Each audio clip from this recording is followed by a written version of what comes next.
Imagine you are born in such state in which your life is totally decided by state. In North Korea, a child's fate is sealed the moment they are born, emerging into a world where innocence often leads to unjust labels. From the outset, the harsh reality of this tightly controlled society is evident, where every aspect of life is dictated by a single ruling authority. Citizens don't truly participate in elections. They cast votes for a sole candidate, with the mere act of refusal inviting dire consequences. The illusion of choice is suffocating, muting the aspirations of a populace longing for freedom. Television in North Korea is a mere puppet show, offering only state-sanctioned channels that reinforce the government's narrative. The very act of changing a channel could invite severe repercussions. Here, punishment transcends action.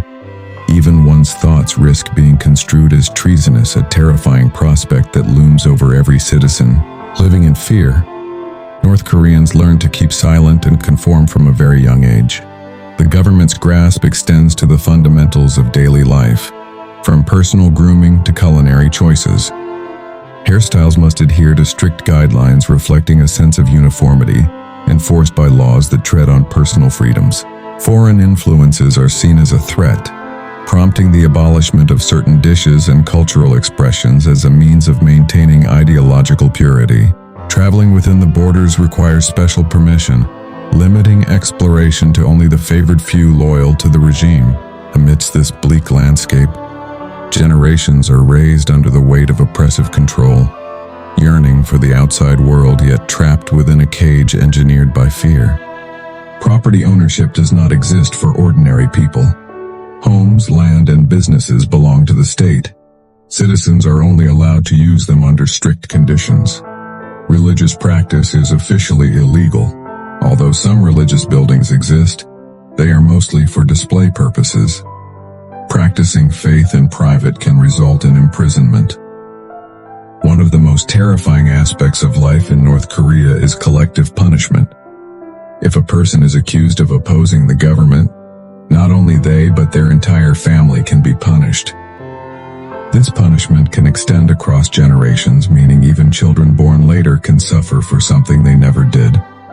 Government informants are everywhere. Neighbors watch neighbors, and even family members may report each other. People attend regular public meetings where they must confess their mistakes and criticize themselves for not showing enough loyalty. Others are encouraged to openly judge and shame them. Voting is mandatory, but it serves only as a loyalty test. The purpose is not to choose leaders, but to prove obedience. Legislative bodies exist, but they do not make real decisions. Their role is simply to approve what the leader has already decided. Citizens are required to memorize ideological rules praising the ruling family. Forgetting even a small part can raise suspicion.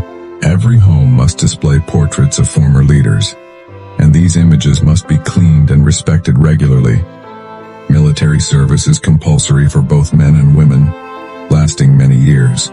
Public displays of grief are also mandatory during national mourning events. Failing to cry or show emotion can be seen as disloyalty. Children in schools are taught speeches and teachings of past leaders instead of independent thinking. Even the calendar used in the country is different, centered around the birth of the founding leader rather than global standards. North Korea remains isolated for two main reasons. The leadership fears that exposure to the outside world would lead to rebellion. At the same time, international sanctions have further cut the country off from global interaction. Much of what the world knows about this secretive nation comes from those who managed to escape. Some information was leaked through hidden recordings and smuggled storage devices. Even today, accurate and up-to-date details are difficult to obtain. This is a country where control extends from birth to death, where loyalty is enforced and where freedom remains only a distant idea.